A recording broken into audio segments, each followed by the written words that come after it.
The debate ended before most people realized it had begun. There were no raised voices, no referees, no audience applause to mark the moment. 10 seconds passed, then it was over. Those who were present would later agree on one thing: the outcome was unmistakable. What they could not agree on was how it happened. Years afterward, the story would be told carefully, almost reluctantly, by people who understood what they had witnessed, but not fully. Not a fight, not a victory. Just an answer delivered once and never repeated. The room was not chosen for significance. It gained meaning only afterward. Those who were there would later struggle to describe it precisely. Not because it was extraordinary, but because nothing about it demanded attention. Plain walls, even lighting. Enough space to move, but not enough to perform. It was the kind of room people passed through without remembering. That was part of why the moment took hold the way it did. There was no formal gathering, no announcement, no sense that history was scheduled. The people present had arrived for different reasons: conversation, curiosity, professional overlap. What they shared was familiarity with reputation. Each understood, without discussion, who was in the room and what those names carried beyond it. Bruce Lee stood quietly near the edge of the space, not withdrawn, not commanding, simply present. His posture was relaxed, almost casual, but observers noticed the stillness beneath it. He was not warming up, not stretching, not preparing in any visible way. That absence of preparation would later become part of the story. Muhammad Ali occupied the room differently. His presence was physical, even at rest. Broad shoulders, long arms, a confidence that did not need reinforcement. He did not pace or posture either. He spoke briefly with someone nearby, his tone easy, unguarded. This was not a man anticipating resistance.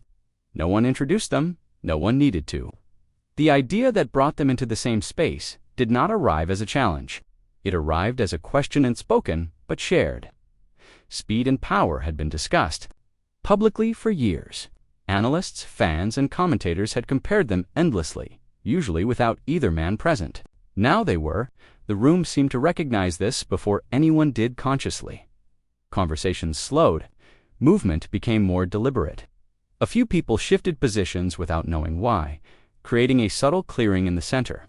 No one asked for it. It happened the way weather changes happen quietly, without instruction. Bruce Lee observed more than he spoke. When he did speak, it was brief, practical, and without emphasis. He did not reference theories or philosophies.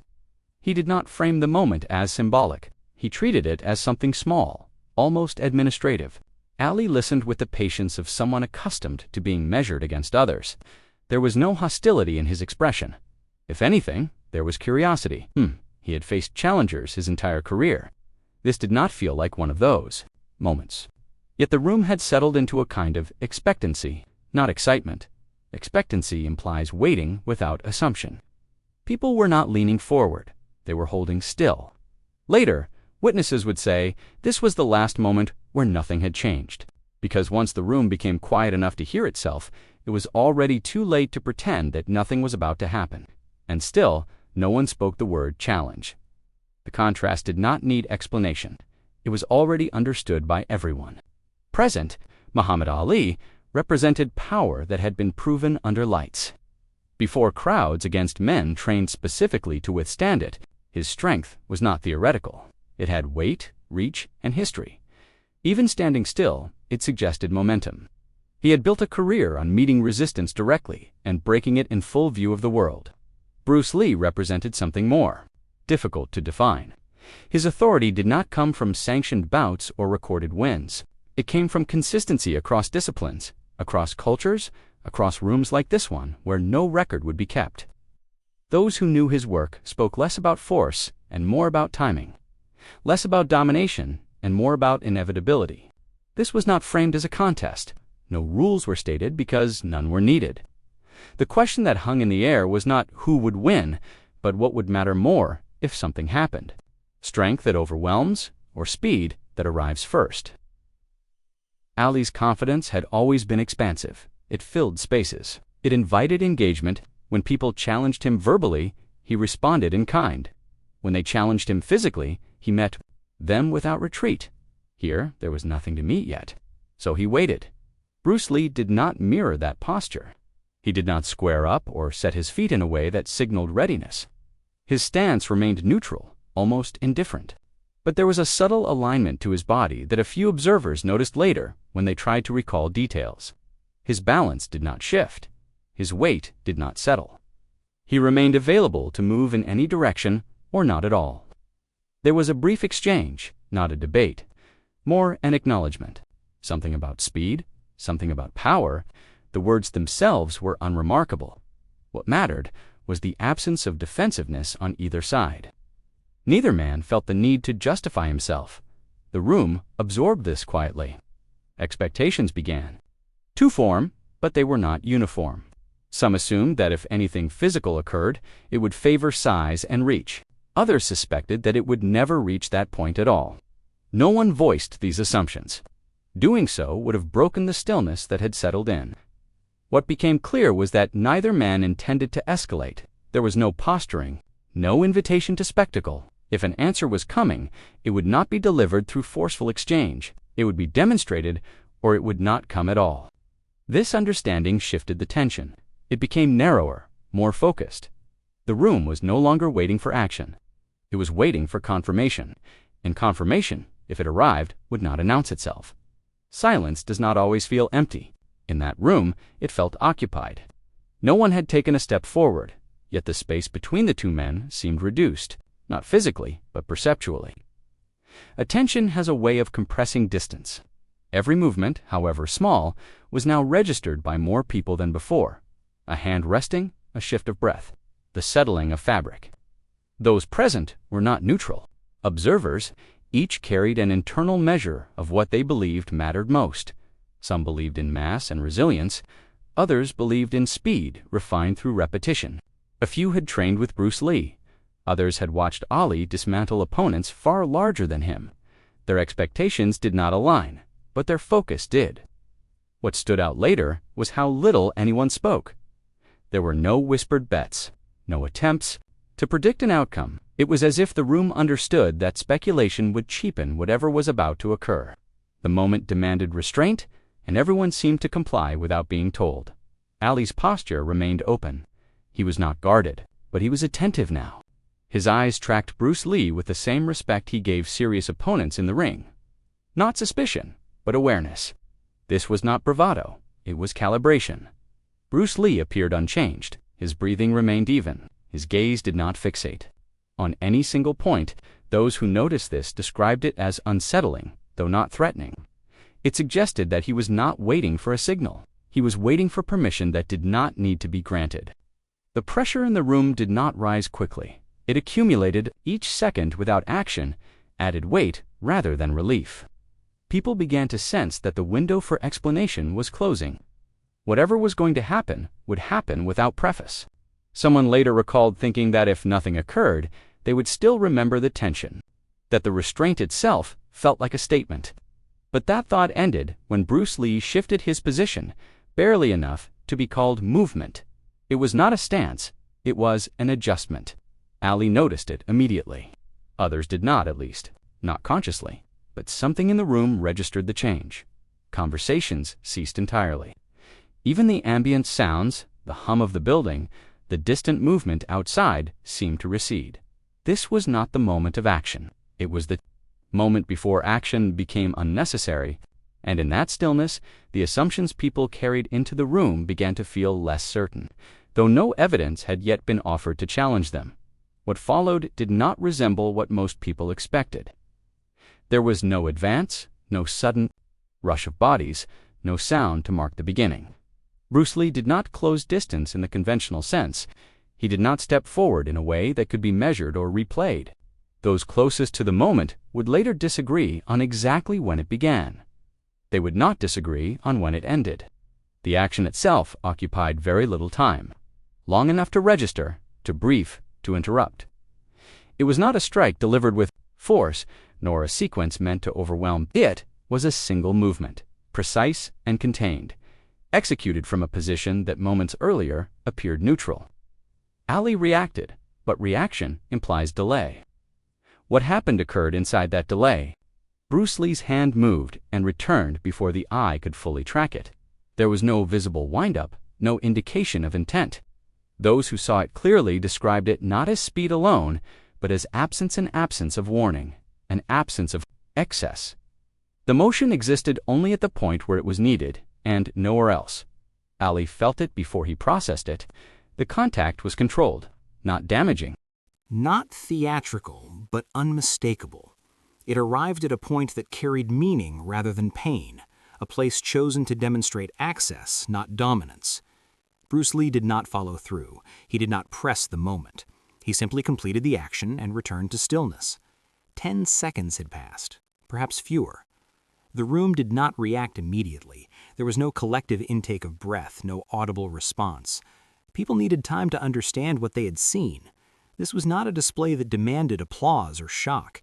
It asked for recognition. Ali did not step back, but his posture changed, subtly. His shoulders lowered a fraction, his stance adjusted, not defensively, but thoughtfully. He had not been challenged in the way fighters usually understand challenge. He had been shown something. Bruce Lee said nothing. He did not explain what he had done or why. He did not offer commentary or invitation. The demonstration was complete because it had answered the question without expanding it. Those present would later say that this was the moment they understood the difference between speed as a statistic and speed as a decision.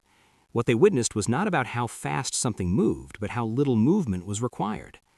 The silence that followed was not awkward. It was heavy with comprehension. Nothing more needed to happen, and nothing did. The absence of response was the response. Ali did not speak immediately, neither did anyone else. Words in that moment felt intrusive. The demonstration had not demanded acknowledgement, and offering one too quickly would have reduced it to performance. So the room remained still, allowing understanding to arrive on its own terms. Ali's expression was not one of surprise, it was closer to recognition. He had spent his life reading opponents, anticipating timing, sensing openings, adjusting rhythm. What he had just experienced did not contradict that knowledge, it reframed it. He did not test it again. That detail would matter later when the story began to circulate. Those who heard it secondhand often assumed there must have been more, another exchange, a follow-up, some verbal concession. There was none. Ali's decision not to engage further was not hesitation, it was assessment. Bruce Lee had not asserted superiority, he had demonstrated access. The distinction was important. Superiority invites contest, access invites reconsideration. The room slowly returned to motion. People shifted their weight, someone exhaled audibly, unaware they had been holding their breath. The tension did not snap back, it dissolved. Conversations resumed, but at a lower volume, as if the space itself had set a new limit on noise. Ali spoke briefly, but not about what had occurred.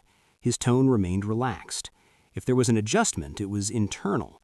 Those who knew him well would later say that this was characteristic. He absorbed information quickly, and he did not need to announce when that had happened.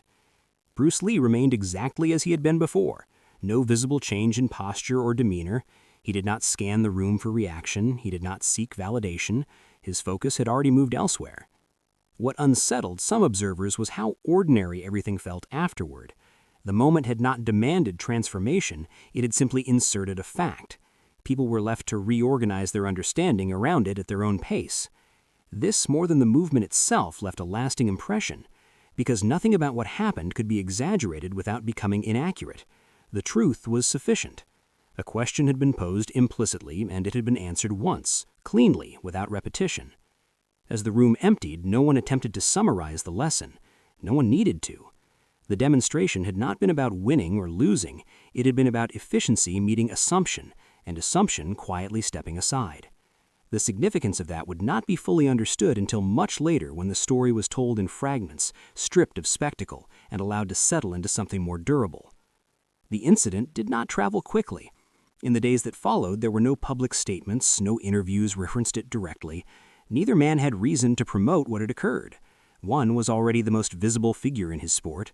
The other was still shaping a path that did not depend on formal recognition.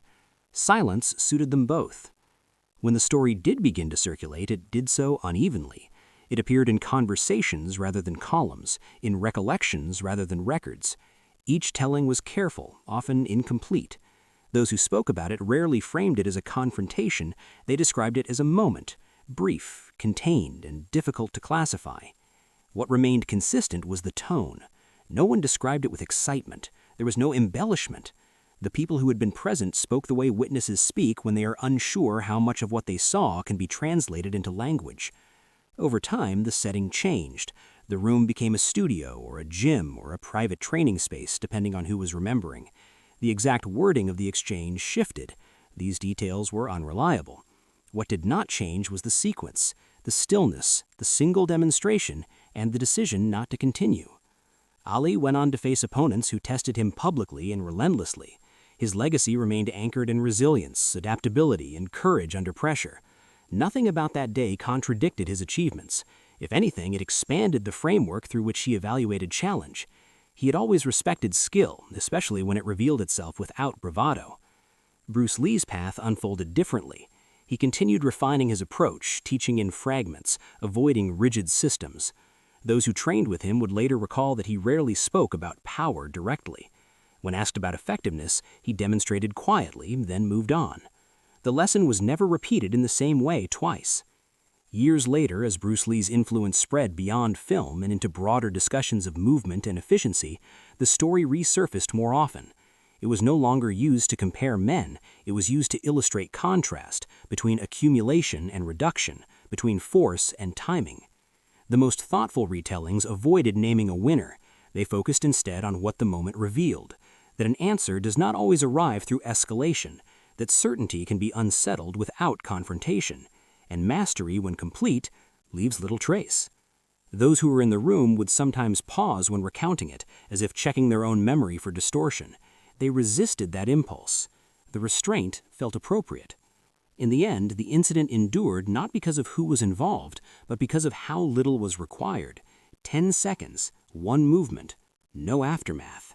It became a story told to students, not as instruction, but as reference, a reminder that the most decisive moments often pass quietly, and that the clearest answers are rarely delivered at full volume. Long after the room itself was forgotten, that understanding remained. And that, more than anything that happened in those 10 seconds, is why the story was never lost.